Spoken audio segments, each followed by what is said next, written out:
All the roads are winding. Welcome to the show, y'all. I'm really excited to just get to spend time with you and hear some of your stories. And I'm really grateful. Thanks for coming on the show today. Thank you. Thank you so much for having us. Thank you, Natalie. Yeah. Great to be here.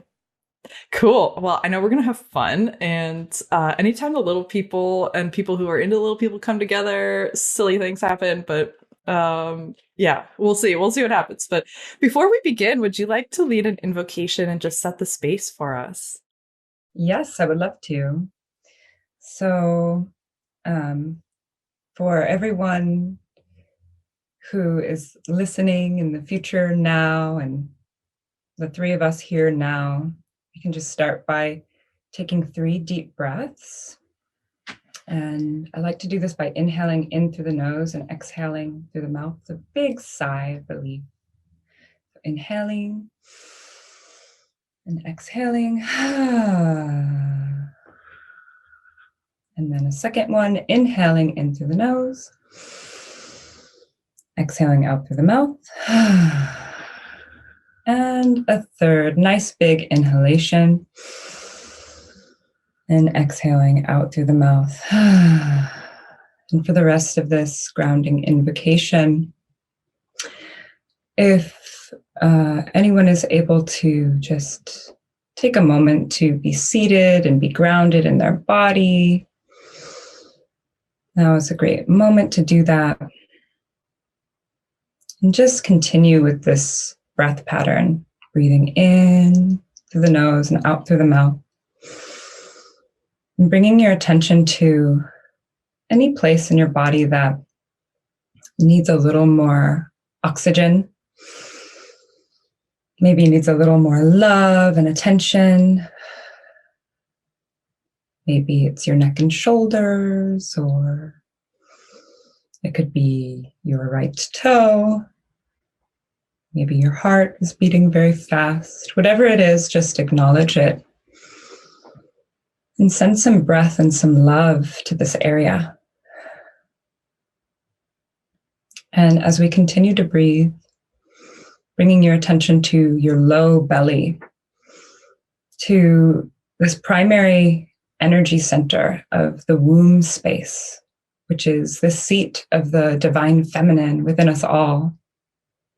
No matter whether you are male or female bodied or however you identify, we all carry this womb space, the seat of creativity.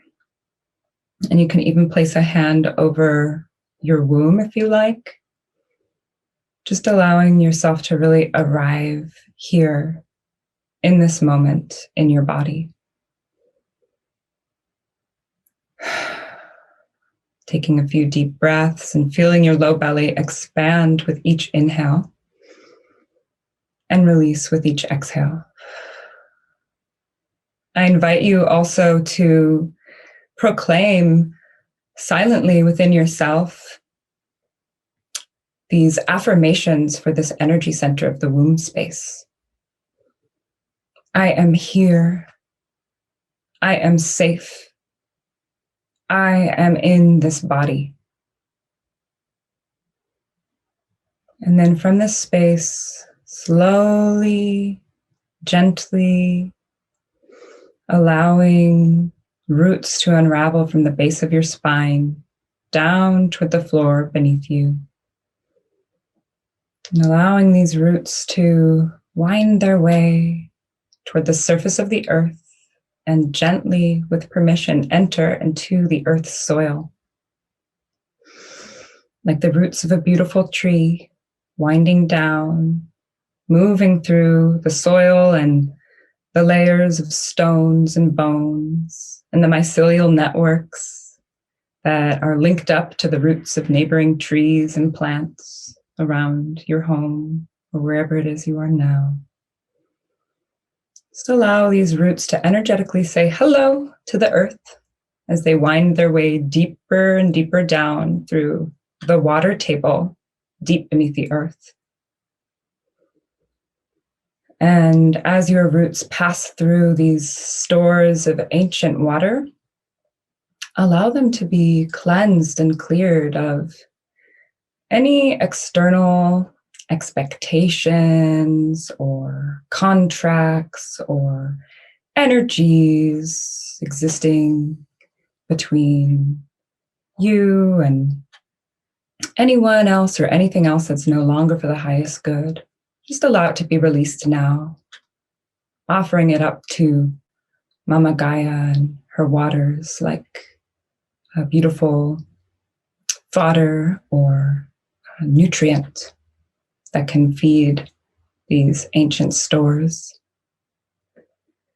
And then just allowing the roots to wind their way even deeper down through the inner chambers of the earth, passing through the crystalline caverns and chambers of lava and magma and natural gases, and going all the way down into the core of the earth, perhaps allowing your roots to wrap around the earth's core several times, anchoring you deep within her center, within Mother Earth's central heartbeat.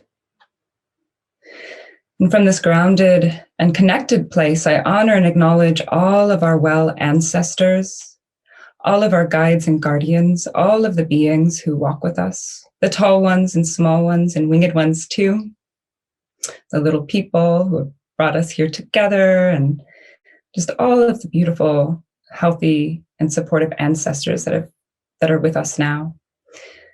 I acknowledge each and every one of you for the absolute love you are and have always been for me and have always been for each of us.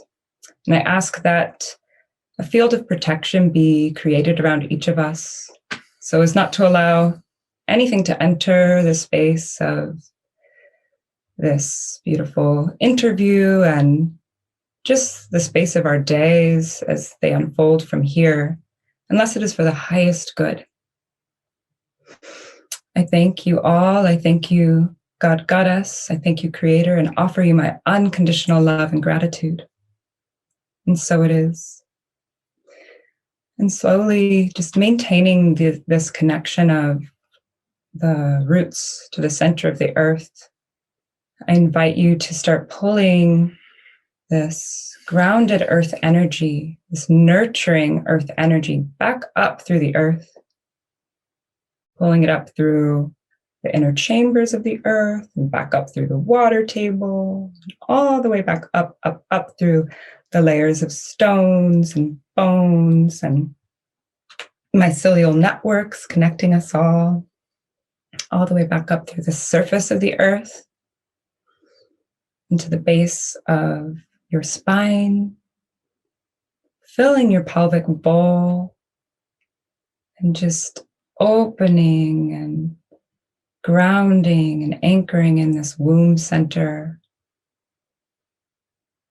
moving up from the womb, up through the torso into your heart, allowing this nurturing earth energy to open your heart even a little bit wider in this moment. And from here, flowing up through the throat and the third eye, all the way up out the top of the head, moving through this third energy center of the crown, the heart, and the womb aligned, allowing this nurturing earth energy to cascade down around you, creating a beautiful field of iridescent love and protection. And whenever you're ready, you can slowly bring yourself back, open your eyes, joining us here. Thank you for that, Aislinn. Beautiful. I would love to know, who are your ancestors, however you want to name them? Well, I'm an enrolled member of the Ponca tribe of Nebraska. And on my dad's side, I'm Northern Ponca, Yankton Sioux, and Santee Sioux. And then through my mom, on my mom's side, I'm German, Black Irish, and Portuguese. And because how my life has unfolded, I like to give a very strong shout out to Nebraska. So the kind of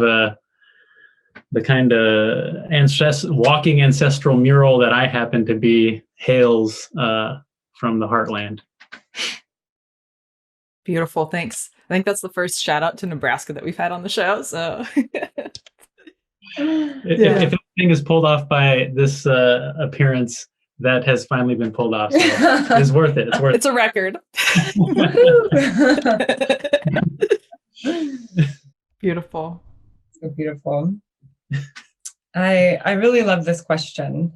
And for my ancestors, I have on my mother's side some Irish ancestry, some German, and also Basque, which is really interesting to me, actually, the Basque lineage, which comes on my maternal side, my grandmother's father.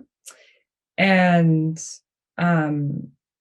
this is what's always been interesting to me about the Basque lineage is the language of the Basque people is said to be pre-Latin.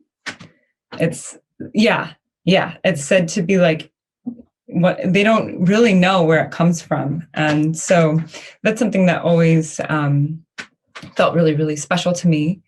And then also I recently learned in my ancestral healing work that on my mother's father's side, while they always said it was Irish and German, if you go far back enough, there's some Hungarian too. And right. So we kind of all know this, that the farther and farther back we go, there's all kinds of things that maybe we wouldn't have originally have known or had been told. And so on my father's side, also a lot of Irish and German.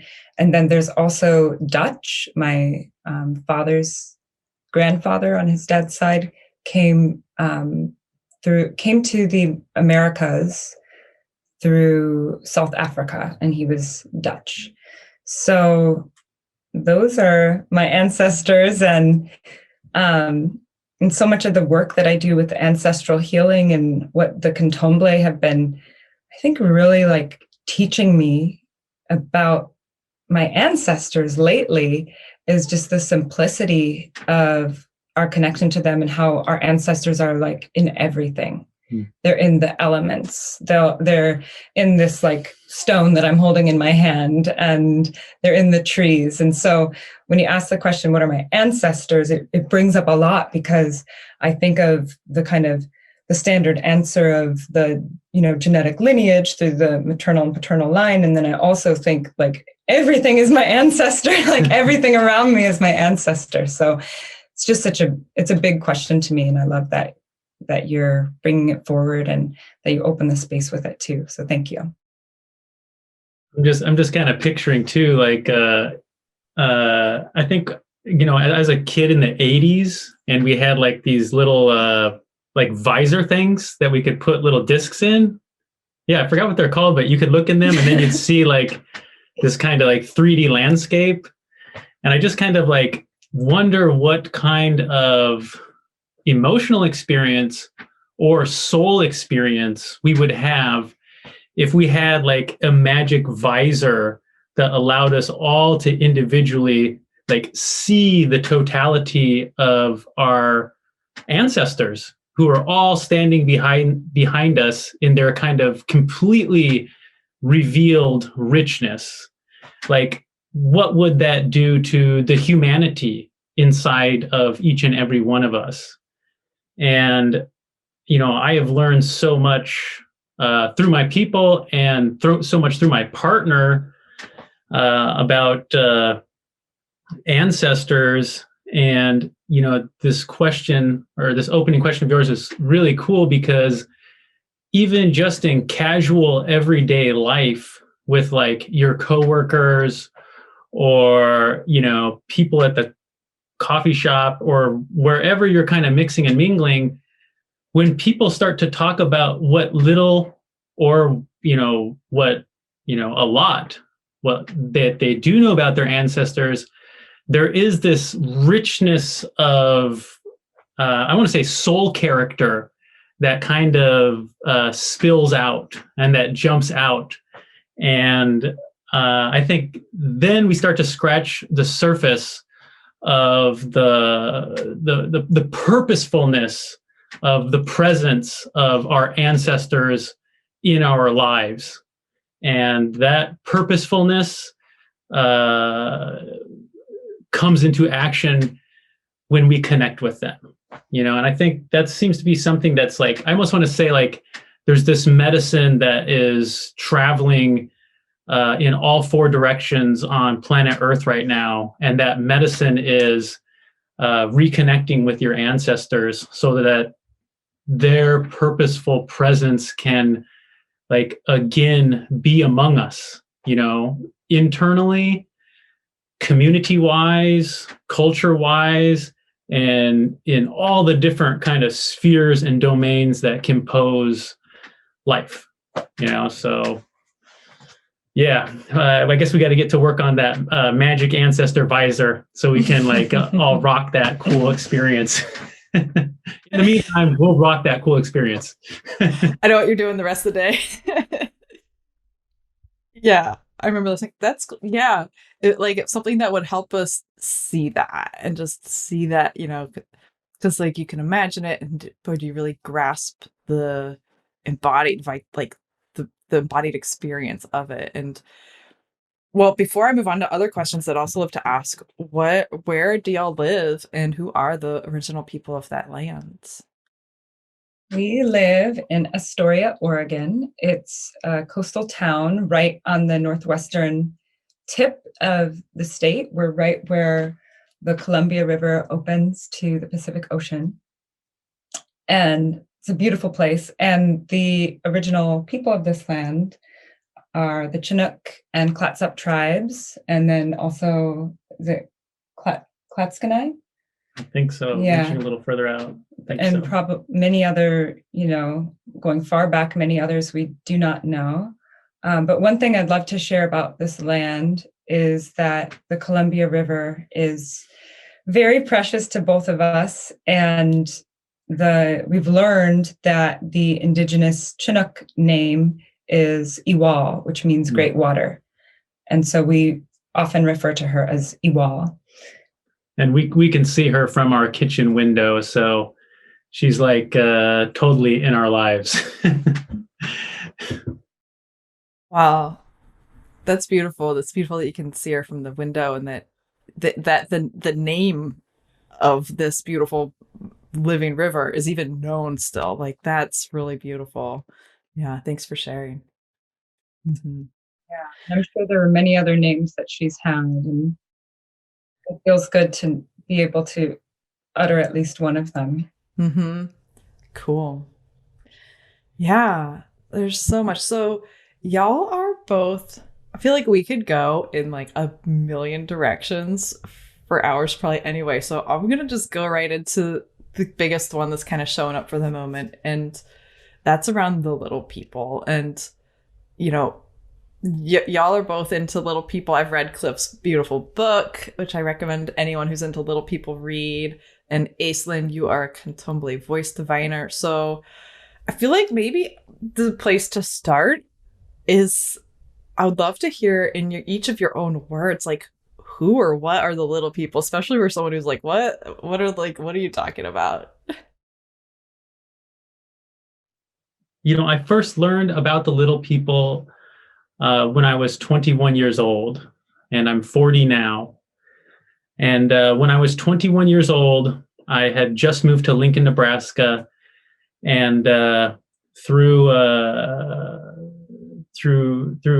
couple beautiful circumstances, I had kind of stumbled into my people's ceremonial life, and I was not raised with it or raised around it, but really, I walked into the Ponca, our little Ponca Center in Lincoln, Nebraska, to change my address for our newsletter, so that the newsletter would come to where I live. And while there, I was talking to a relative, and she asked me if I had ever sweat.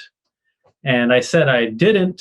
I had never sweat before. And long story short, she said, go here and, tell this person that their dad is your grandpa's first cousin, and ask them. And I very kind of nervously said, okay. And then through the sweat, I've met all sorts of people. And I really met the community that I had been hurting for a long, long time. And I got to meet a lot of elders and medicine people and sun dancers and pipe carriers and lots of just beautiful relatives who were imperfect and aspiring and struggling and trying to be creative and trying to care for their children and trying to make sense of this world just like me. And one of those elders was a woman named Shar Knoflicek Bordeaux. And we really clicked. And she was a lifelong reader who was working on this kind of this book that she'd been working on for a long time. So we really clicked as book nerds. And she also was finishing up this 3-year training with a non-Indian gentleman named Malidoma Somé, who was this African teacher that changed her life. And through her and through... Hold on. Aislinn, you need a minute. Yeah. No, it's okay. You're okay with... Okay. Just want to give you the space, like you don't have to publicly grieve, but it's welcome. Yeah. It's okay. Thank you. I really felt Malidoma when Cliff was telling. Mm-hmm. I don't want to interrupt. I think it's beautiful. Yeah. And for our listeners, Malidoma just passed away last week, I think, or just within the last 10 days. So it's a really, sad time to see him transition. So, yeah. Okay. Emotional too, because the stories Cliff is telling he's telling the story of how the little people write.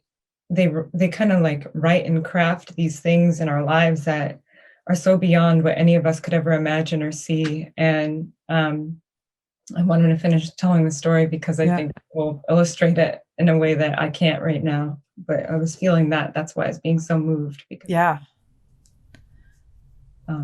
all of that. So thank you. And you're welcome to feel how you feel. Yeah. Okay, Cliff. Thanks. Sorry. Go ahead.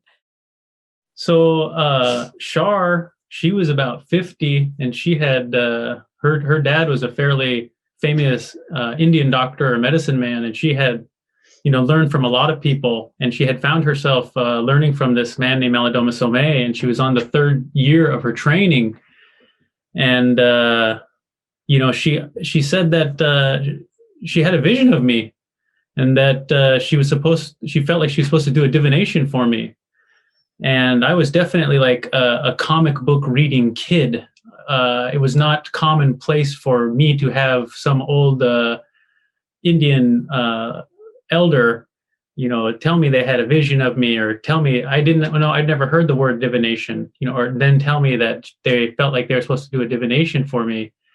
But I think I kind of had an innocence that the spirits had protected within me through my own kind of challenging childhood and upbringing.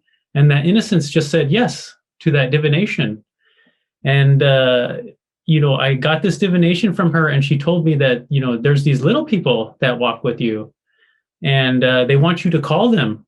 And I'd never really heard of the little people before. I mean, I think I'd heard about them probably as much as kind of your average American had heard of them. Like they're these background figures known as leprechauns or the Keebler elves, there's kind of like this pop culture existence they have. But this Lakota elder was speaking to me about them in the same way that I heard medicine people speak about the spirit helpers they worked with. And so long story short, these little people started coming to me, and they started coming to me in my dreams. They started coming to me in ceremony, and they started coming to me kind of, I want to say, every which way but loose. And they became my helpers. They became my protectors. They became my teachers. They became like, little grandpas and little grandmas that walked with me and, directed me to do stuff, and that helped me grow my soul, helped me grow my spirituality, and really became these guides who helped me, learn about the kind of vast landscape of healing that was available for all human beings, and especially how it was available for my Indian people at the time, and my relatives who are, carrying the trauma of everything that has happened in the last 500 years, including, I want to say like a vicious campaign of outright genocide. A lot of, very hardcore and serious and heavy duty and decimating and damaging things. The little people became these inspiring teachers that showed me how our people's spirituality possessed a genius and a set of unlimited resources that could help me with that stuff, and that could help my tribe with that quote unquote stuff.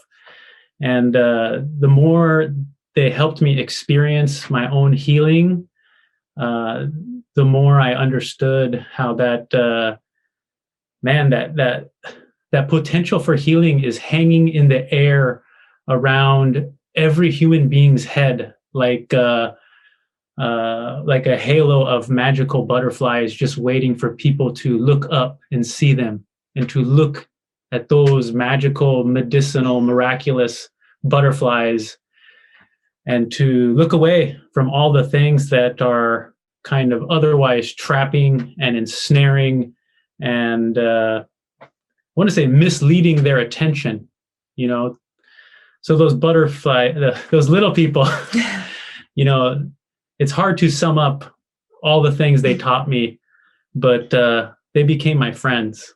And I became a sun dancer. I became a pipe carrier. I'm a writer. I'm a poet. I'm a speaker.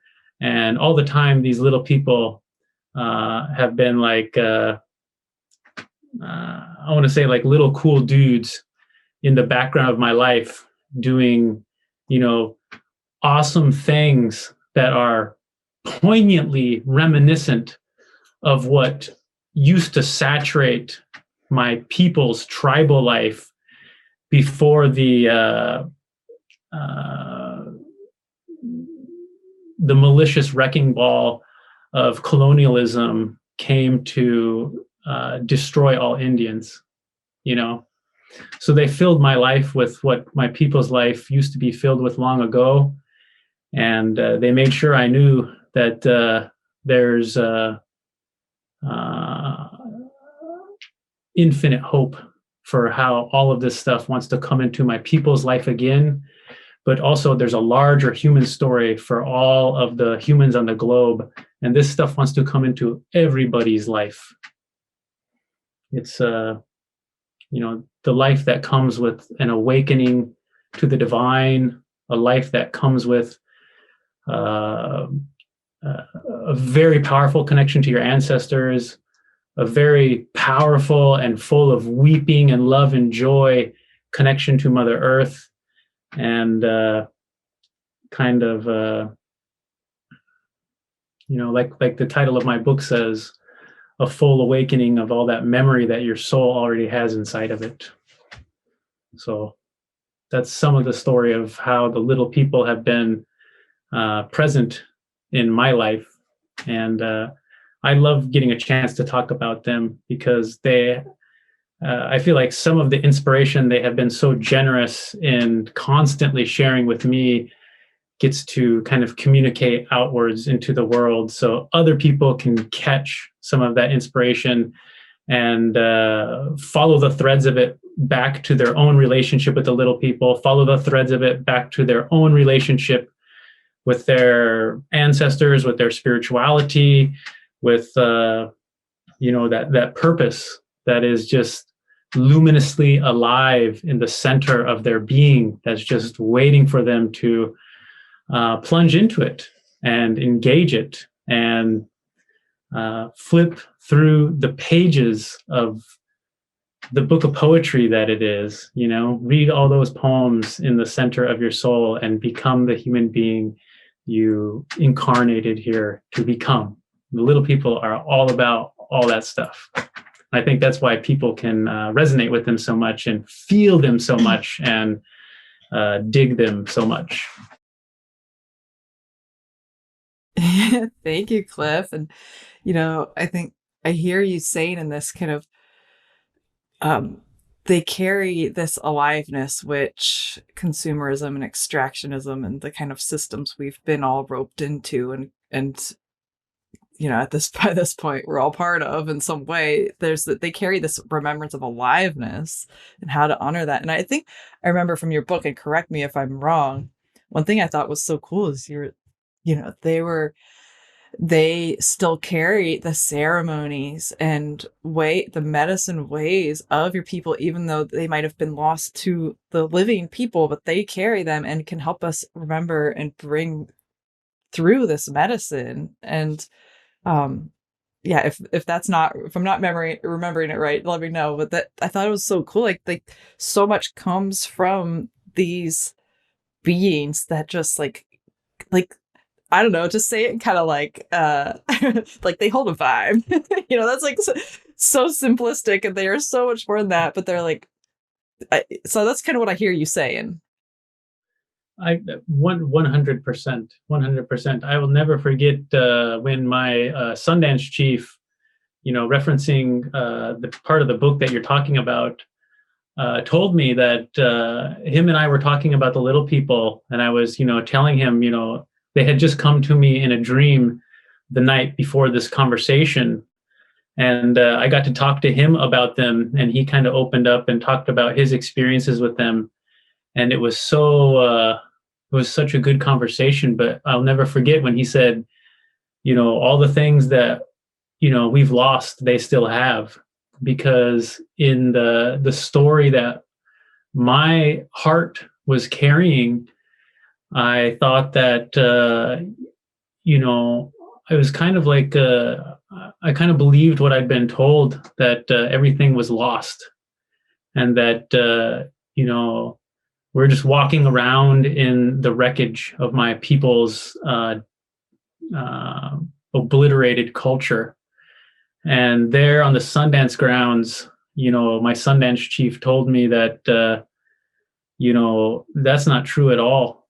That the culture is cared for by the spirits and the ancestors, and the spirits and the ancestors themselves are indestructible, and they are, working to regenerate and reconstruct and rebuild and revive and kind of, bring back anything that with our kind of limited vision appears to be lost. It's kind of like my Sundance chief kind of connected my brain to the larger context of how the spirits understand this kind of story that we're walking around in the modern world. And that was powerful medicine for me, because that's that larger understanding is what we carry within ourselves. And we're kind of lost on the surface because contemporary consumer culture has us kind of, all living on the surfaces, and that's why we're all in pain. That's why we're all feeling lost. That's why, community isn't what it could be. And that's why we feel like the deep spirituality is missing. The deep relationships are not there, because you're not going to find them on the surface. You're going to find them in the depths. And he helped me find something in my depths there. Yeah, really feel that. Thank you. Aislinn, how about you? Who are the little people to you, and how did they find you? Yes. I love that we're getting the chance to each share who they are to us, and just everything that Cliff said was just so beautiful. And I mean, can you tell he's a poet?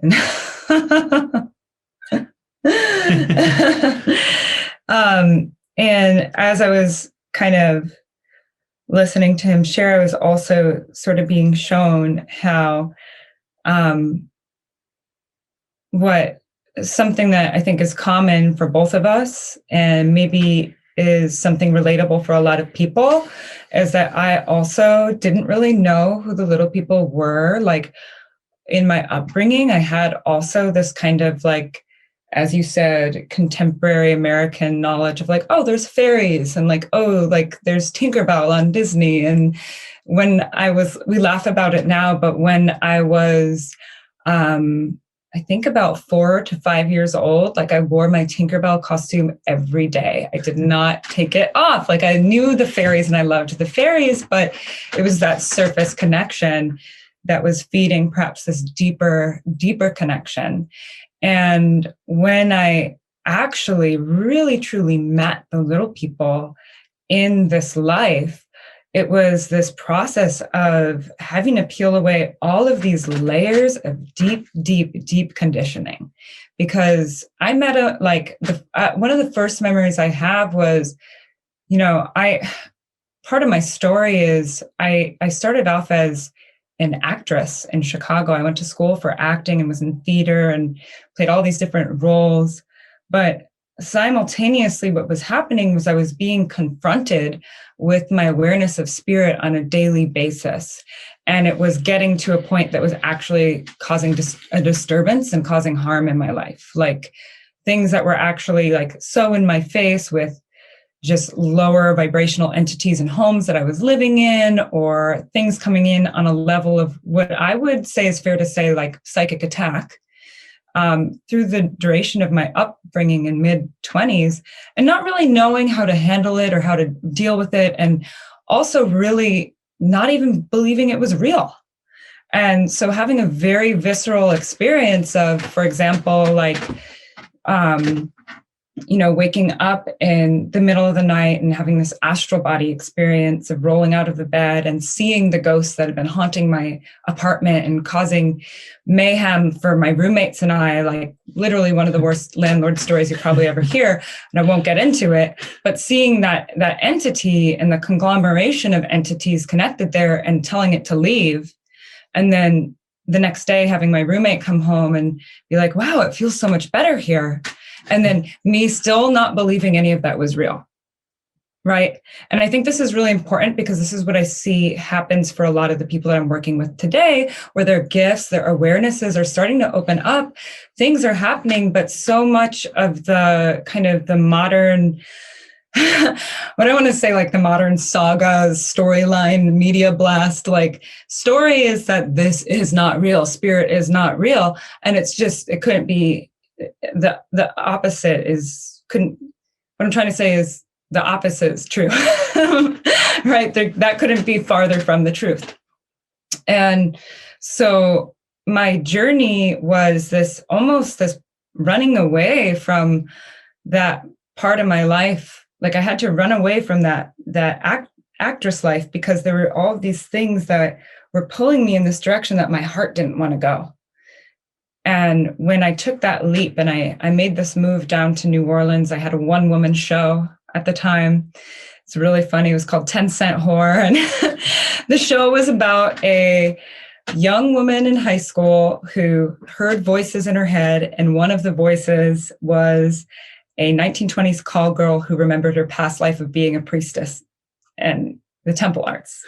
So essentially it was kind of what was happening in real life that I turned into a play and performed in front of everyone and my whole actor community in Chicago, and then took that on the road, took it down to a fringe festival in New Orleans and just packed all my suitcases and moved and was like, this is my new life now. And it was for me a journey of going through the falls, of going through kind of the abyss of a great loss of identity and running away from that trajectory of like, oh, you live in Chicago, you get this many storefront gigs and that many commercials, then you move to LA, like just totally abandoning that. And then finding myself in New Orleans, which is like the, I want to call it like there's a lot of words coming to mind, but it's like the hot seat, the hot spot of like, entity mayhem in the other world. Like I think Cliff has described it as like a living carnival, or I've also heard him describe it as like if you could peer into the other world on any regular day in New Orleans, you would see like a full-on Mardi Gras with all of the spirits there. So it was, I always referred to it as my witch school or my entity awareness school. And it was when I moved there that I started to find my path as healer. And I started to really acknowledge that these things that I was witnessing and experiencing were real, and that the voices that were telling me they were not real were the voices of my unwell ancestors, or the voices of my conditioning, or the voices of my relatives that I heard in my head that I knew would judge me if I told them that, a fairy talked to me. And so that's what happened, was a fairy talked to me one day. And I shared this with my Reiki teacher, and I was a little nervous to share it, but I did. And my Reiki teacher and her husband then invited me the following week to a ceremony in their home. And it was a ceremony with a Candomblé voice diviner. And it was in this ceremony where I met the Candomblé. And I remember on that day, before I went to the ceremony, I was walking through my little shotgun apartment, and I must have seen 4 lightning bolts just in the middle of the living room. And I was doing the same thing of, nope, that's not there. Like the same conditioning of seeing it, and then that's not real. And so it took several years to start to peel these things away. And it was that night when I met or re-met the Candomblé in this lifetime.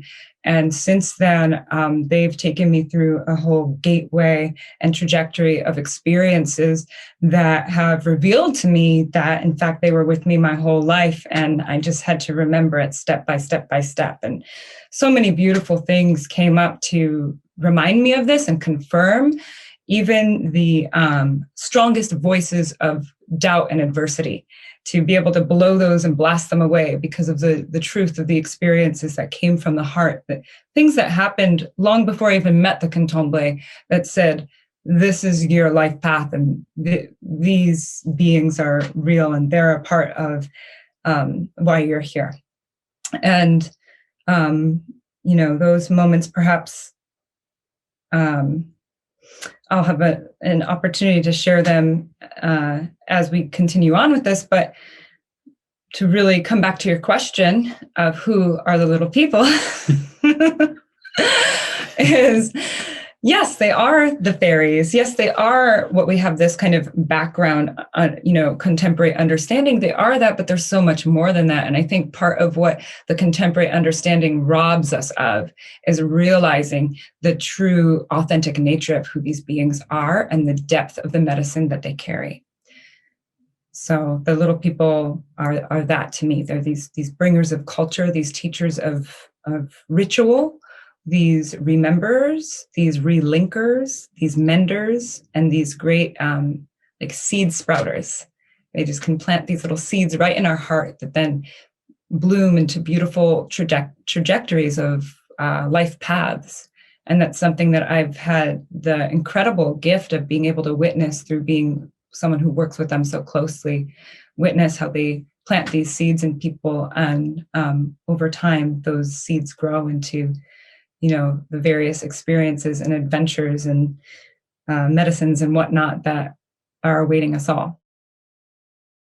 Thank you all for both sharing your, who the little people are to you and how they kind of came into your life. And I think something that I would love to speak or hear you speak about is this contemporary understanding of the little people, of the leprechauns, of the candomblé, of, there's so many different names, the fairies, and so many different names and names for them, versus what is the depth of their medicine. And I think a lot of people have this connection. They're like, I definitely sense these beings, they sense it, but they feel a kinship to them, or the attraction or some fascination with them.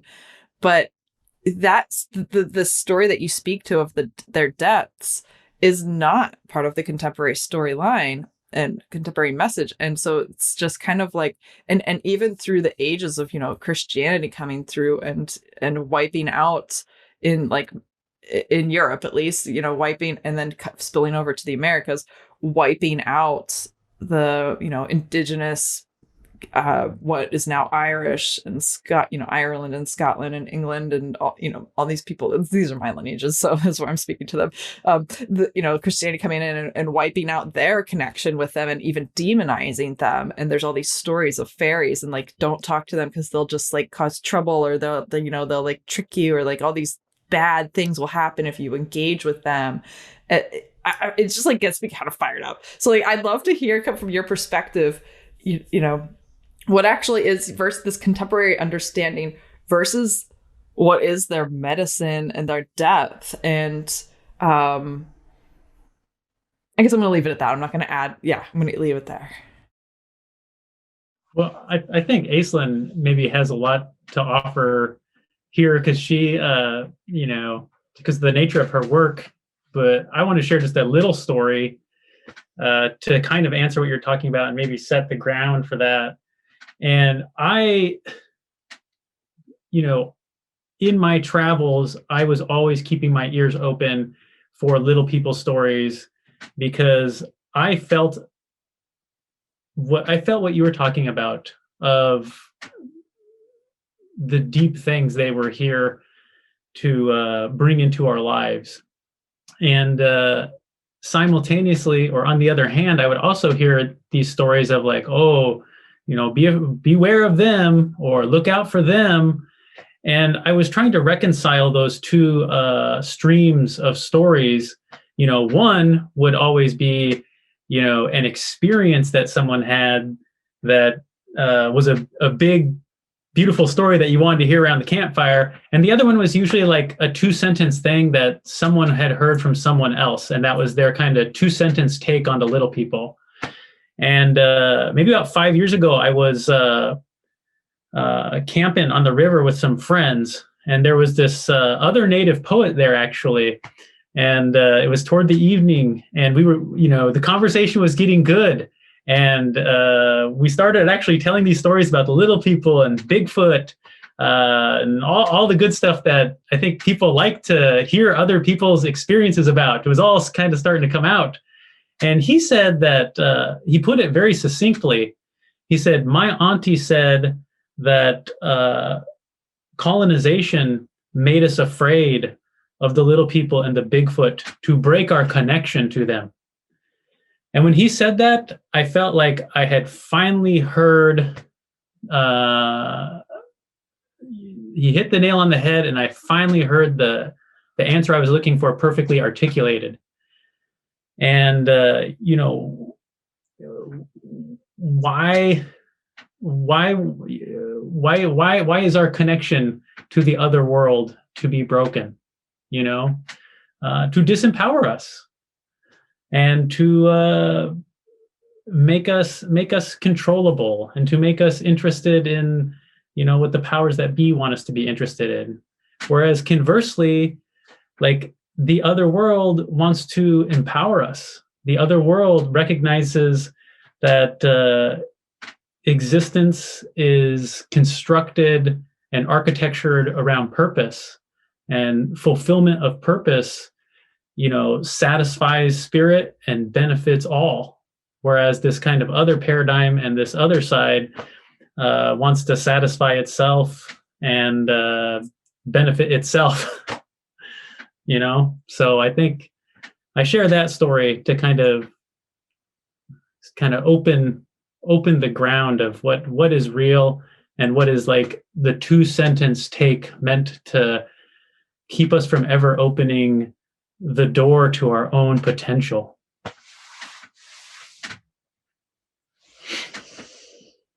Absolutely. Yes, I absolutely agree with everything Cliff just said. And I don't know if I even have much to add to it. Other than I think that a lot of people, they like often when I share with people that I work with the little people, and luckily it doesn't happen all the time anymore, people seem to be getting more and more receptive, but maybe a few times out of 10, people have that reaction of saying, oh, the little people, they're the ones causing all the mischief, or, oh, I don't want to connect with the little people. Like if I connect with the little people, then like my things will go missing, or, things like that. And I share the same kind of exasperation, and maybe even beneath that, like feeling like infuriated a little bit with that reaction, because I think the ancestral connection is so deep, and that what all of us feel beneath the surface is the depths of that connection being severed, and being severed through that storyline of, oh, these are just like mischief creators, or, oh, they're just gonna like mess with you and ruin your day. Like when actually maybe it's, again, quite the opposite. Maybe the thing that they would put in your path is the thing that's meant to guide you. And I'll also add that there are many different nations of little people, and culturally speaking, that maybe some nations would be a bit more mischievous than others. And this is also part of their medicine. That's funny. Yeah. Like, I feel like my encounters with them sometimes, whether it was through Candomblé divinations or just through my own, connections with different spirits, they can be very riddly, they come through in riddles and things that you're just like, sometimes you're just like, it's frustrating sometimes, actually. Like, I get it, but like ultimately I feel like that frustration is to help like break through that kind of whatever that conditioning is that is keeping us from perceiving into that heart of purpose or truth. And yeah, so I love that. Yeah, there's so I feel like people are listening like, yeah, I feel this. Like they're getting it. Yeah. I feel like I'd like to give some credit to Shar, that Lakota woman, in forming my initial perception of who these little people were when I didn't know them. And, via her, some credit must obviously be given to her teacher, Malidoma. And I'll say that when Shar was telling me about them, she really painted them as these kind of tender-hearted, compassionate promoters. And when I say promoters, I want to say, promoters of creativity, promoters of storytelling, promoters of music, promoters of ritual, promoters of community building, promoters of plant loving, promoters of ancestor worship, promoters of anything that allows our creativity to come roaring and rushing out of us. And, when she kind of painted them like that, of course, with lots of genius spirit. Now I'm remembering the exact phrase she used. She called them the hidden powers of the world, like promoting all of this stuff. Because I think the story of Mother Earth loves to have this stuff in its essential mix, or this, it's like, this is the mixtape they want to promote, not a mixtape of consumerism and greed and selfishness and anti-spirit and materialism. That's not the mixtape they're as interested in. The mixtape they're interested in is composed of the stuff that our own innermost hearts as human beings, as tender-hearted, compassionate human beings are interested in. And so it really helped me when she kind of introduced me to them like that. And I believe that kind of set of postcards describing their style and their preferences and their way of being came from Malidoma. And, so maybe it'd be cool to take a moment or allow this conversation, if it wants to go there, to give Malidoma Somé in this week of his passing some proper love as people who walk with little people and people who feel their life mission is deeply connected to these little holy beings that he was so fantastically and powerfully instrumental in introducing to a huge Western audience of people who are hungering and searching for this kind of ritual and remembrance that happens to be the little people's specialty and area of expertise. And, I have been here supporting my love and my partner as she has been grieving Malidoma, who, introduced her to the work that she has been doing these past couple of years. And, we are all very lucky that the great beings on the other side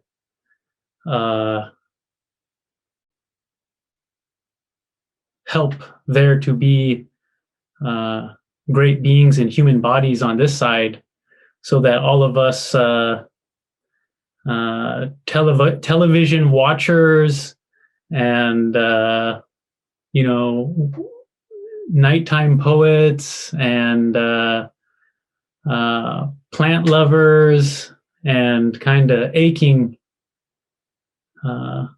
modern people can help find our way through the gigantic sacred medicine Godzilla-sized legacy that they leave in their wake. And Malidoma Somé was and is such a man. And maybe this conversation wouldn't be happening.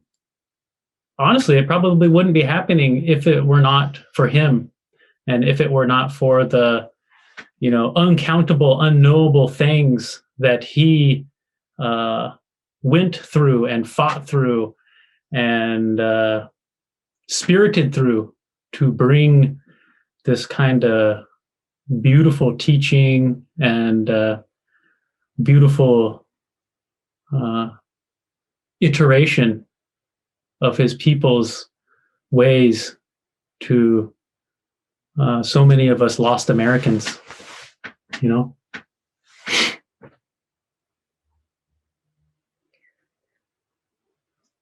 Thank you so much, Cliff, for presencing this and bringing this forward and speaking to Elder Malidoma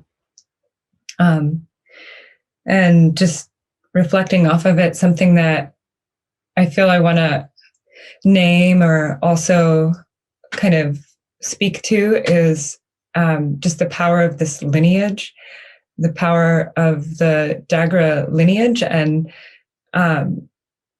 just something I've often sat with and kind of pondered on is how this lineage of all lineages is one that has maintained this really strong, intact connection with the little people.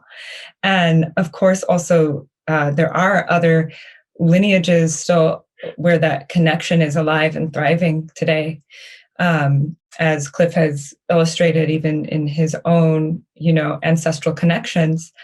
But in particular, this kind of art of connecting with them through the voice and the voice divination that you see throughout all the world. All I've seen is only in this lineage where the voices of the little people literally come through the voice of the diviner in their own language.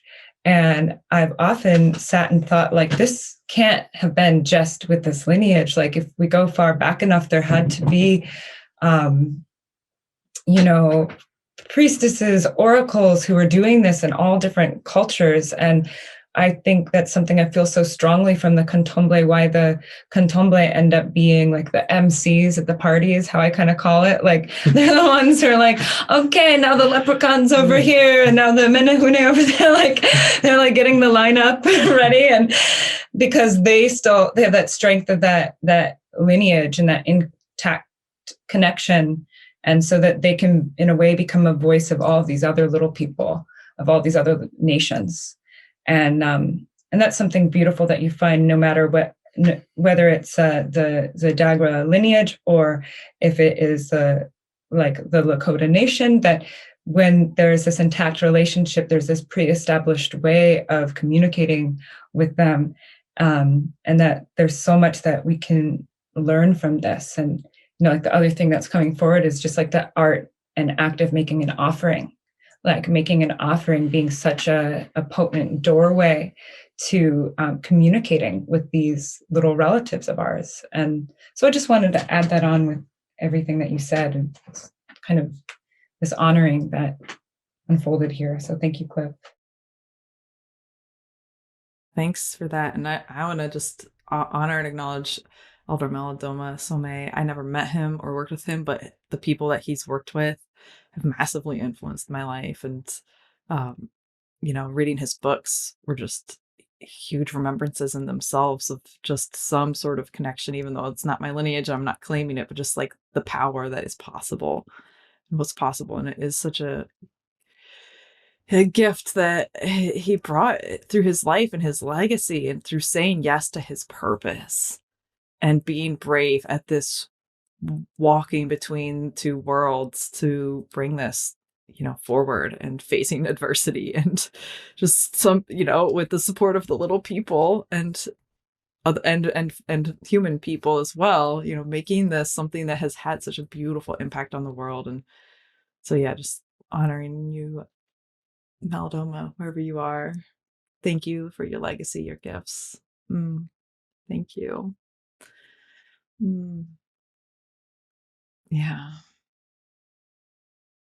And just the beauty and I want to say just like the ridiculous, brilliant madness of the fact that Cliff first met the little people through this elder Shar, who was a candomblé stick diviner, and then throughout his life to be also so greatly influenced by or interwoven with these other diviners, female diviners. And I'm not. I didn't even know that, when we got together, I'll just add that when we first met, we met at a ceremony where there was a candomblé diviner. And so it was the candomblé that brought us together, and he gifted me his book. And I read that book and I just kind of started to fall for him. And I didn't know at that time yet that I was to become a candomblé voice diviner either. So this is just the kind of the brilliance of it all. I would love to hear about that. So I was going to ask y'all how you met. So you answered that. And I'd love to, if you want to go into that more too. And also, how did you know, like, how did you know you're like, oh, I also carry this candomblé voice diviner in me, and like bring that, that's especially as a white woman with an African tradition. And, I know that Malidoma brought this. He's like specifically brought it for anyone of any lineage who felt called, but it's still a thing in this world, and how did you was that a thing for you, and how did you move through that? So I shared how I met the Candomblé in this group Divination. And then from there, they took me on this journey that kind of unfolded over the next several years. And what was about 1 year after that initial ceremony that I met Cliff, at another ceremony that, as I said, was featuring the Candomblé. And so I kind of went on this journey of learning from this teacher and this diviner who you've actually featured on Earth Speak before through Liv Mokai, and it's through Liv that Cliff and I also met. And what unfolded was just feeling such a deep connection and personal remembering, but never along that course was I ever told by anyone else that I was a diviner. It came from the Candomblé themselves. It came from the spirits themselves and the ancestors themselves in my own personal experiences with them. And what happened was there was this kind of period of activation, I'll call it, or maybe like another word that's been used in the past is boot camp, like a spiritual boot camp that they put me through, where I had gotten a job working at a psychic shop in the French Quarter when I was living in New Orleans. It's called the Bottom of the Cup Tea Room. And it's been there since 1929. And you go in and you can get a palm reading, a card reading, and a tea leaf reading. And so I was working 40-hour weeks in this shop in my little booth, doing readings for tourists all day long. And this job luckily only lasted about 3 or 4 months before we moved from New Orleans. Otherwise, it would have been probably really burnt out. But over the course of the 4 or 5 month boot camp, as I like to call it, I probably did over 500 readings for tourists. And it was during that time that the Candomblé started coming in really strong. And they would come really strong while I was doing tea leaf of all readings, because to me, it actually was something that could be the closest, almost the closest to like a cowrie shell, like, because you could have these leaves that all of a sudden represented things specific to you and these beings that you were working with. And so it was like this whole dialogue started to, inner language started to be built between the Candomblé and I, and they'd start showing up when I was doing the readings, and their energy is unmistakable. And, I would know, like, oh, when I saw the little Y in the cup, like that's the grandfather stick. That means it's an ancestral message coming through. Or this, like I said, this language started to be built. And that's when my merge with them really started to begin that summer.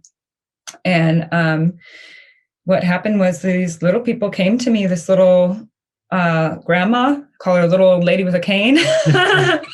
And this little grandpa, this little old man, they started appearing like in my house and talking to me and telling me that I had to go train with Elder Malidoma. And I still the Aislinn, ego was like, really? Are you sure about this? Like, still the doubt was there. And so it was almost like they had to pull me tooth and nail to this training that all the way up to being in the training, I still didn't even fully recognize it was like I was being initiated into voice divination. And the connection was so innate and so strong and so deep when I went through this training and this immersion that it kind of overtook me how much their language flowing through me was just an innate part of my being. And what came through with that was incredible like flooring of my being, like this great rupture of grief moved through me. And it was probably the greatest like avalanche or volcanic explosion of grief, that one of the greatest that I've experienced in my life. And that's something that every time I've experienced that level of grief, it's been through them and through them coming to me and kind of carrying me through that doorway. And I've learned now that that's a part of I believe that's a part of this whole venture of being merged with them, or this whole venture of being one who is a diviner of their medicine, or a carrier of their medicine, the carrier of this lineage. So, yeah. Thanks. That's wild too. That you hadn't even started training. They're like, they're like, we're here. We're not leaving you alone. Like, go do this. Yes, and they had been in my life for a few, been in my life where I really knew that they were there for a few years, and I'd been to many, many ceremonies, with candomblé ceremonies, and traveled to go to these ceremonies, and just had these teachings poured over me, and a lot of hard lessons too, a lot of lessons of just pain and rejection, and moving through the parts of my own self that I rejected, and through those lessons, kind of then to come out the other side and have them waiting there was just mind blowing to me. And that was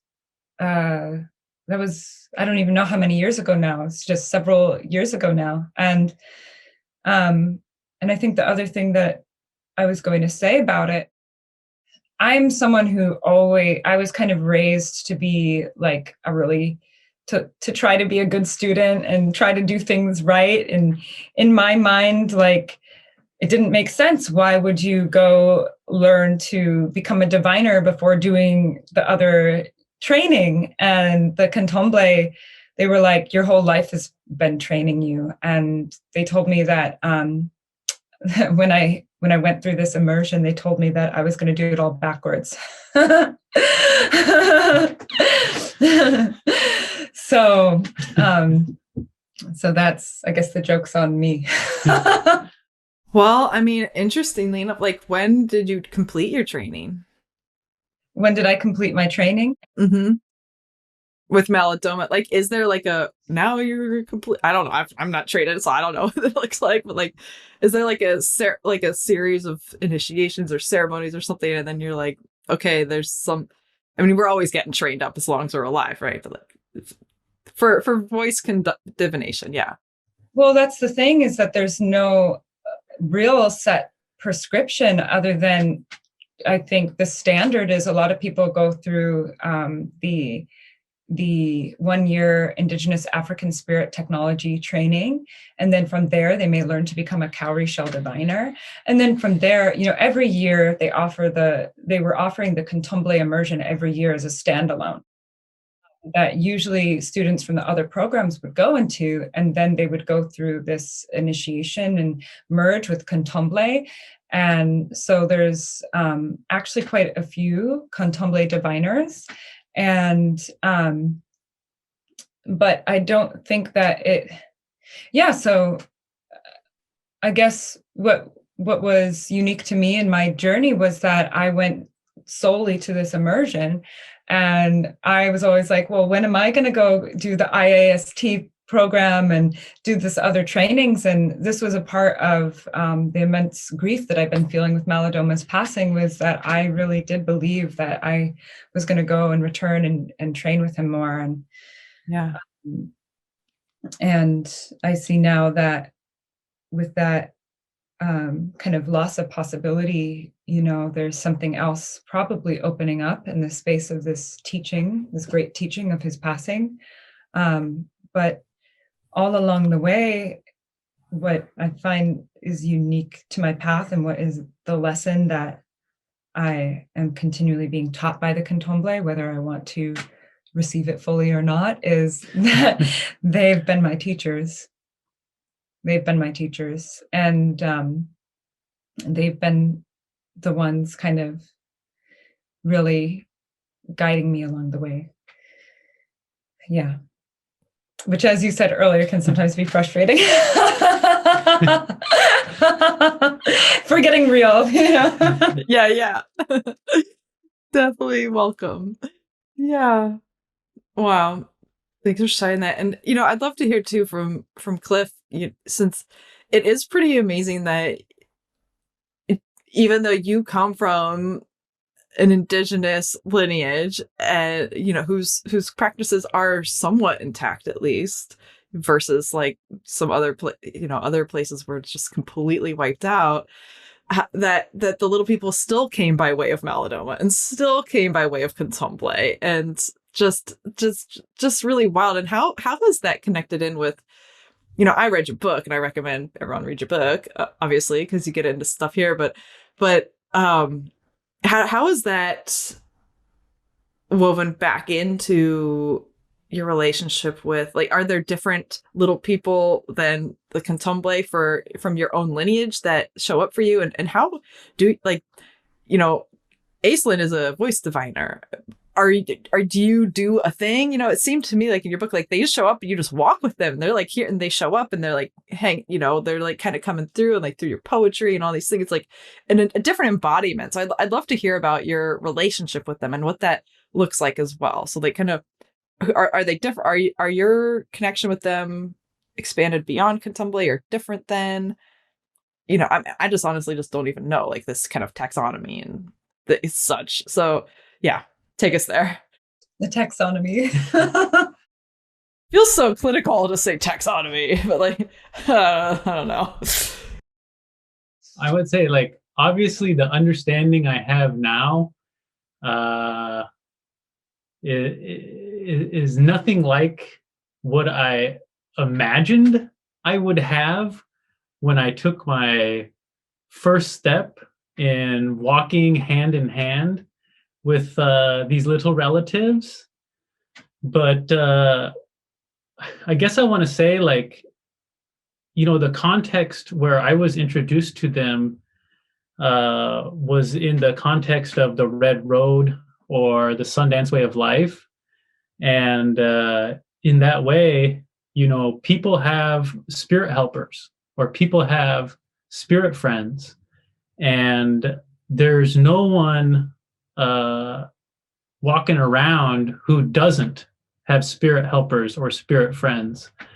And it just happened that these little people were my spirit helpers.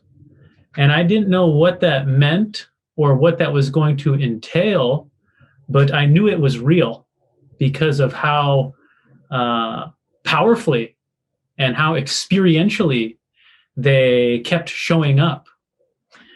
And, I have followed them and walked with them now for almost 20 years. And there are little people in Niobrara, and we call them the Chihochina, the ones who live in the trees, or the boys who live in the woods. And my relatives have experiences of them. And, I love those stories. And one thing that I have learned from those stories, particular to Ponkas, particular to people in Niobrara and Nebraska, one thing I have learned, combining it with how my life has unfolded, is that, yes, these little people are everywhere. And yes, these little people are a little different than all the other little people who are everywhere too, just like we human beings are different. Just like, each tribe of, Indians is different from the tribe of Indians next door. And, Europe is different than America, and so on and so forth. I want to say, just to keep it kind of simple, is that the little people know that we are here to honor and respect the diversity of life expression that Mother Earth is hosting, whether it is in spirit form, human form, cultural form, or plant and animal form. And the little people walk so close with Mother Earth that they walk with that wisdom. And that's part of what they transmit to people of different spiritual backgrounds, different spiritual practices, and different spiritual traditions and lineages. They transmit that wisdom that I want to call it, they transmit this no-brainer wisdom to honor and respect the diversity of expression as we encounter it. So I almost feel like Malidoma's place in my own beginnings kind of speaks to this no-brainer wisdom that the little people, as my spirit helpers, as a Ponca Indian, have transmitted to me, that I've been walking with ever since. And that is to, respect and embrace and love and find compassion and find appreciation for the expression of life in front of you, whether it's coming from a person, it's coming from a little flower, it's coming from a huge cultural event, whatever is going on there, find the space in your heart to include it in your, in kind of that deep spiritual love that you carry as a human being, So the little people, they've taught me, like, you can be multiple things, because guess what? We all are multiple things already, and we don't want to disinclude this portion of us, but love up only on this portion of us. And macrocosmically, we don't want to disinclude this group in society and only love up on this group in society. Love has an innate genius for inclusion, because all of life is originating from the same grand divine source, including us. So it's kind of like this no-brainer thing. And I think Malidoma, part of his teaching and part of why it translated so well to all of the people he taught and all the different participants, was that he transmitted that kind of no-brainer wisdom that allowed you to be yourself and still embrace the spirituality that was walking up to meet you in the field of your life. And that's where we can feel good about ourselves. We can feel honest about ourselves. We don't have to hate ourselves. We can just be in the genuineness of that. That's I feel like that's a universal genuineness that's just a core part of life and of us. And the little people are about that. And I think when I look back in my life at Malidoma's appearance in my beginnings, it was speaking to this simpatico element in my own understanding of human spirituality and all this beautiful life on earth, and we're all sharing it. Definitely. Yeah. And I love too how in your book you speak to how they come to you. You worked at the was it the gas station, and was it the gas station or just a convenience store? I can't remember. Yeah, gas station. And like they come in the middle of the night, and like you just straight up named it. Like you weren't even, you don't have to be some like outwardly achieved thing or surface thing. It's like and they supported you even when you didn't listen to them, and just and I just really appreciate how real you got with it there, and just like you don't need to be some like meditating monk on a mountaintop to be in connection with these beings and to have that what you're speaking to of this appreciation for life. And I love how you bring up like spirituality meeting you where you're at. So yeah, thanks to speaking to that. I think they wanted to teach me, among other things, that true spirituality belongs to everybody naturally, and when you walk with that understanding, you can't cross paths with anyone and not see that they too are this unique story of the most beautiful spirituality unwinding, unfolding, unfurling, and happening. We all are events of divine spirituality happening. That's what we are. I think the little people, they didn't say like, now go become some kick-ass professor, or now go become this. I worked at that gas station for 10 years, and the little people, they taught me while I was mopping the floor. They taught me while I was selling people cigarettes. They taught me while I was writing poems between customers. They taught me in the darkness of 15 years of working the graveyard shift. And I think they wanted me to understand that, this thing we're teaching you about, it lives everywhere and it belongs to everyone. And it's not some elite possession. It's not some costly possession. It's not some rarefied thing outside the hands of, the people you don't like, or your kind of, fill in the blank neighbor. It belongs to everybody. And we're supposed to walk with that understanding, I think they wanted me to, feel that and experience that. And I do. My day job is I'm a cashier, and I love sharing the spirituality of the little people just by talking to people every day and connecting with them and hearing about their lives and, running and jumping around in the ideas that we all have kind of popcorning out of us at any given moment, whether we're at the grocery store or whether we're by the fire waiting to go into a sweat. There are these ideas popping out of us, and we can, treat them with awe and interest and curiosity and passion and a kind of soulfulness, anytime. I love it. Mm-hmm. Well, I'd love to hear too, how obviously y'all showed up, like the little people were like, let's get them together.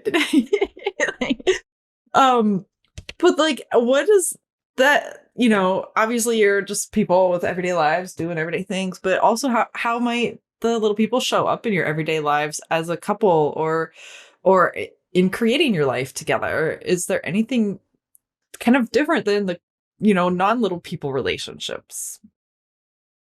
So about a year ago, we moved into this new home. And when we did, it was a really, really joyous experience for not only Cliff and I, but all of the little people that hang out with us. And I was just like going through the house, and I can hear the little people and the cantomblé and just all the different ones like, oh, go up here and go down there, and you're going to put this here and put that there. And so like, they're just very much, co-creators and co-collaborators with us. But one of the most beautiful and fun surprises that happened when we really got settled and started to move in was I started to become aware of this house elf, like this house gnome. And the cantomblé told me that we had to leave baked goods for the house elf.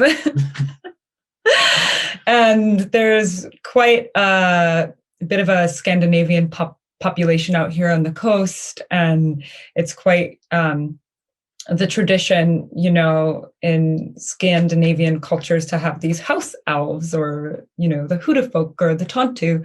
So it felt like very much like it was a house elf from one of these families from, maybe 100 years ago, because it's a 100-year-old house that we live in. And so that happened. And then along with it, all of the spirits of the land where we moved just really welcomed us, and they were like, we're so happy you're here, we've been waiting for you. And it kind of caught me by surprise. I was like, oh really? And they were like, yes, we saw you all in the sweat. And the thing is, we have we were very fortunate to move into this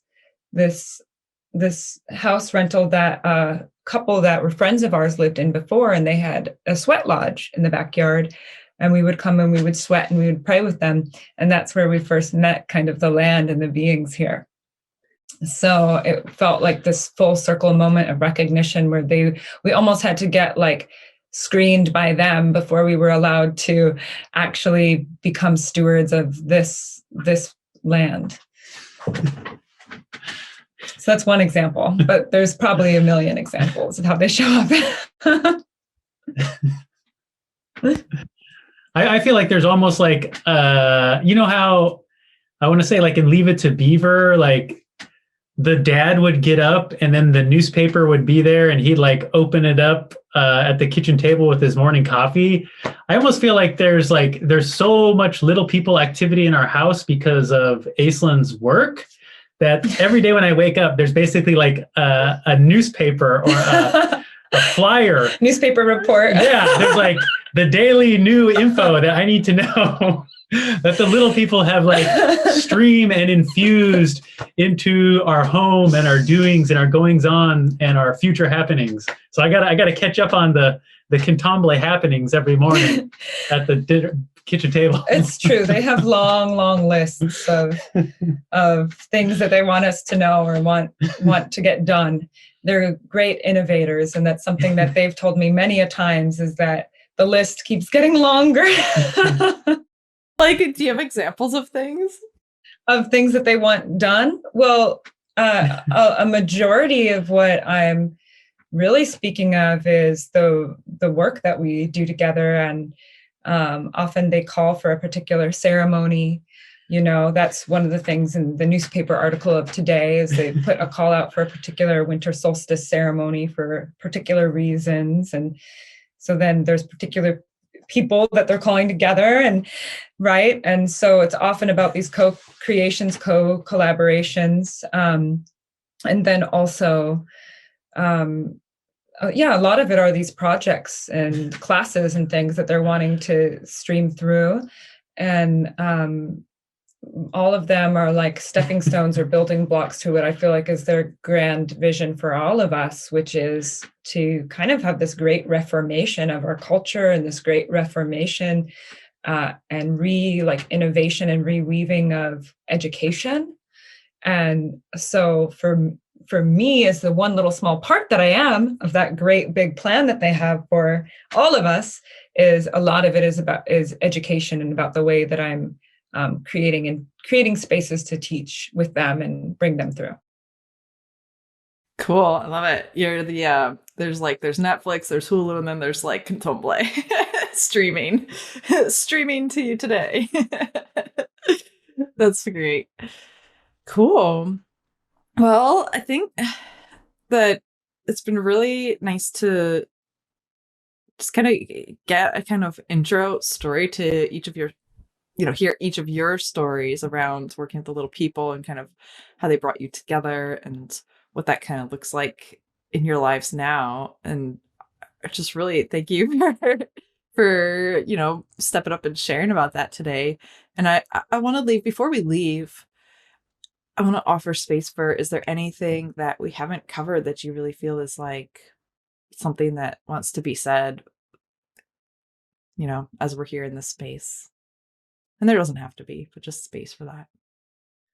I feel there's another part of the story of how Cliff and I met wants to be expressed. And I think that, I shared that we met at the ceremony and he gifted me his book. And I guess you could say I was smitten, or quite kind of, so to even my own surprise, just really taken away by this individual that he is. And I asked him to be my pen pal. And so we were pen pals for a while, and we started off long distance. And the act of us coming together and being in a relationship together involved each of us taking a big leap. And for me, that leap was leaving New Orleans and traveling on a cross-country road trip between two different friends' vehicles to get to Seattle to visit Cliff. And at that time, that visit, what was meant to be, maybe a week-long visit, turned into an entire summer. And I was working as a typewriter poet. So that was my gig. I'd go set up down at Pike Place Market with my typewriter and write poems for strangers on the street. And people would come and pick a topic, and I'd write that poem up. And then Cliff would get off his shift at Safeway and meet me down there and help me pack everything up and get back on the bus. And this was also a really magical period of our relationship, where the little people were infusing magic every day into this romance. And one of the ways that they were showing up for me then were in these poems that I'd write for people. They were almost like mini divinations, like little things would pop up in these poems that then the people would be like, how did you know that? Or like, just really strike a chord and move them. And I would just say, oh, the fairies whispered it in my ears. And so many moments like that for me and Cliff together in our first, in the beginning of our relationship. And then equally so, as I took that leap to be with him, there was a time for me to go back to New Orleans and kind of tend to everything I'd left behind. And Cliff took this great leap and he moved down there with me for a year. So, and none of these things are anything that either of us could have come up with on our own or planned it out or said, like, this is what we want to do. It was, in fact, the exact opposite of probably what we would have planned. And again, this is kind of the nature and the medicine of the little people and the spirits and the ancestors in our lives, is that they compel us and they propel us and they invite us to take these great leaps that might be just totally terrifying or maybe not really make total sense. But in our hearts, we know that it's what we're being called to do. And when we take that leap, like, we end up being so supported by the universe, and just there's that net of support waiting to catch us and hold us. And it's composed of all of our ancestors' hands. And those are things that I don't think that anything other than life could have taught us. And life taught us that. And I think it's a big part of who we are today, and who the little people are as a part of what we do here. Yeah. Part of what they've shown us. Agree. Awesome. Thank you. That's thanks for sharing that bit. Yeah, what a journey. How long have y'all been together? A little over 4 years now. Cool. Awesome. And when did y'all move to Oregon? About coming up on 3 years. Yeah, coming up on 3 years in March. Cool. That was another great leap they had us make. Yeah. Out of New Orleans to the Pacific Northwest. Wow. Awesome. That's those leaps, I think we've all faced them, and whoo. Yeah, those leaps. That's cool. Yeah. Thanks for sharing about that. Is there anything else? Yeah. Thanks so much for the chance to share a little more. Yeah. Anything else, Cliff? Well, I'll say, don't forget that we've all got the luck of the Irish on our side, even if we're not Irish. I want to say that. No, I'm just thinking. I want to share this little experience that is like, again, like you have Candomblé, you have Chihochina, and maybe we can round it out with the leprechauns.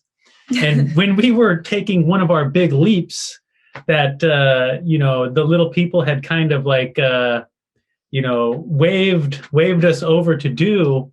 We came out here, and without going into the whole grand story, our car broke down. And while we were driving cross country, and we didn't know exactly what we were going to do. And one particular day, while we were thinking, what are we going to do? I meditate every morning. And so I was meditating, and I saw this this little old man's face there, and it was all just like wrinkled and old, and it made me think of tree bark. It had so much texture to it.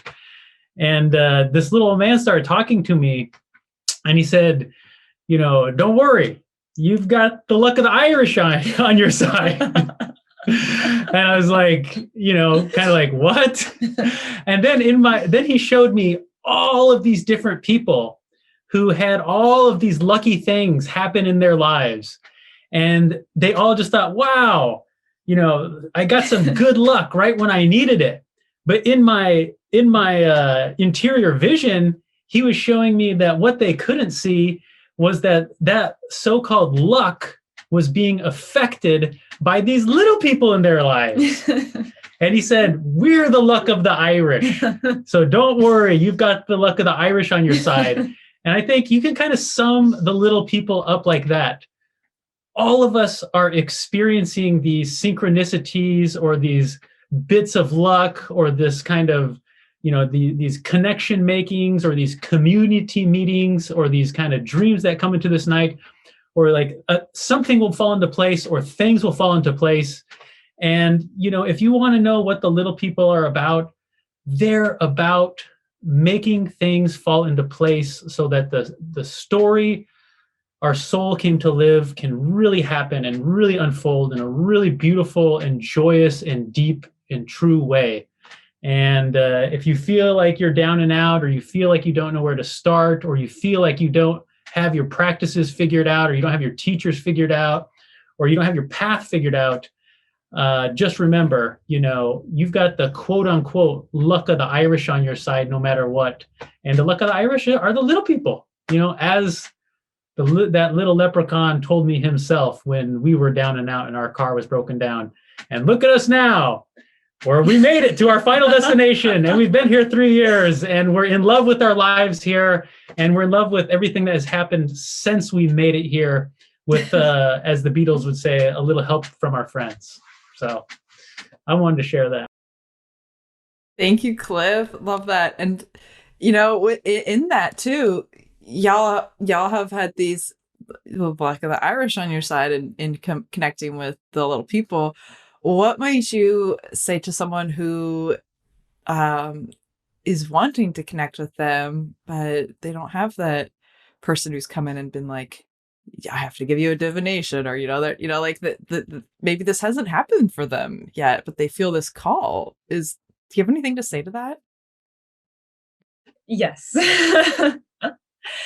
I think Cliff and I would have the same answer, which would be the suggestion or the invitation would be to make an offering, of something that is perhaps sacred to you. It could be an ancestral herb, or it could be something like a little bit of milk or spring water. This offering could be honey. The Candomblé really love honey in particular, but make an offering. And ideally, what I feel that the Candomblé in particular would prescribe to an individual or suggest would be to make an offering outside at the base of a tree, like a great grandmother tree, maybe a tree that you have a connection with already, or one that you'd like to get to know, and make an offering and say, thank you, and introduce yourself to this grandmother tree, and introduce yourself to the land, and introduce yourself to the elements, and tell them, where were you born? Who are your ancestors? What are you doing in this life? If you don't know what you're doing, ask them to help you. Just give them a little, just like we get these daily newspaper updates from the little people, you want to give them your daily update, or maybe your lifelong update in this little prayer of this introduction ritual. It's something that I actually teach to a lot of the people that come to work with me.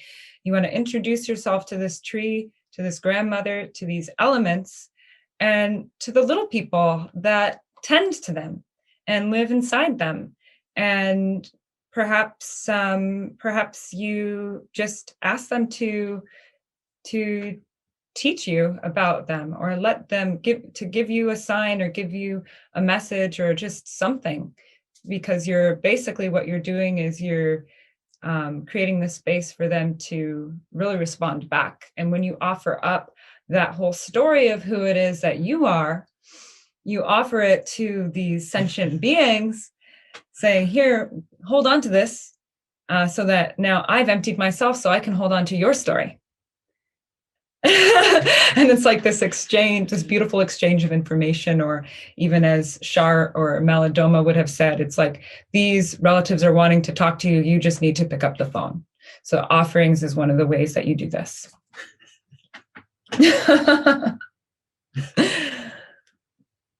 What do you say, Cliff? Agreed. Agreed. Mm-hmm. Amazing. Beautiful. Thank you. Love that. And what do each of you offer, and where can people find you? Well, I, as you know, offer Candomblé voice divination. I also offer private mentoring and different forms of classes. I've got a membership program. It's a seasonal membership that's going on right now called the Shrine of the Heart. And it consists of monthly ceremonies with the Candomblé where we do group divination. And as I mentioned, they often have me creating all different kinds of classes and spaces where they can come and share with people in groups through the form of voice divination. So that's a lot of what I feel 2022 has in store, along with an ancestral healing course that they're having me work on, which I'm very excited about. So all of this can be found on my website, which is singswithtrees.com. And that's also my Instagram handle, Sings with Trees. And yeah, I think that's about where I can be found. I can also be reached through email. So, Cliff? Okay, well, for anyone who's interested, I would say, give my book, The Memory of Souls, a read. My book is really a prayer. It's a prayer for, so many, there's so many, young Native people who are struggling. There's so many of us of every kind and background who are struggling and looking and searching and feeling kind of, crushed under our trauma, crushed by the past, crushed by this culture. And, my book is like, I envisioned it as like a little talisman to stick in your back pocket so that you have courage and strength to like push that boulder off of you and, to discover all that beautiful stuff that you have inside yourself that, the angels want to talk to you about, and the Bigfoot want to talk to you about, and your ancestors want to talk to you about, and the little people want to talk to you about, and actually your best friends want to talk to you about, and your family, when they're at their most loving, want to talk to you about. So I'd say, check out my book, and it's on, I guess the links are up, and really, yeah, I'm just, you can find me on Instagram as Cliff Ponca, but I'm a poet, I'm a speaker, I'm a writer, and I love, getting to use my voice to help my people. And I am very happy and honored to have gotten to have a chance to be a part of this super radical, super awesome, super kick-ass podcast to live my purpose and be the kind of human being I want to be. So thank you. Yes, yeah. Thank you, Natalie. Awesome. And of course, all those links are in the show notes. And thank you both for, taking a little different invitation to come show up together for an interview. And it's been really cool to just get to see you both together and hang out and learn your stories. And just, yeah, thank you so much for being here today. Thank you, Natalie. Thank you. Thank you. And thank you, entire Earthspeak team as well. Thank you. Love the team. Wow. Seen ones as well. Always the unseen ones as well. Thank you. Yes. All the roads are windy. Listen to over 200 free Earthspeak podcast episodes on your favorite podcast app and visit earthspeak.love to learn about our collective community and workshops.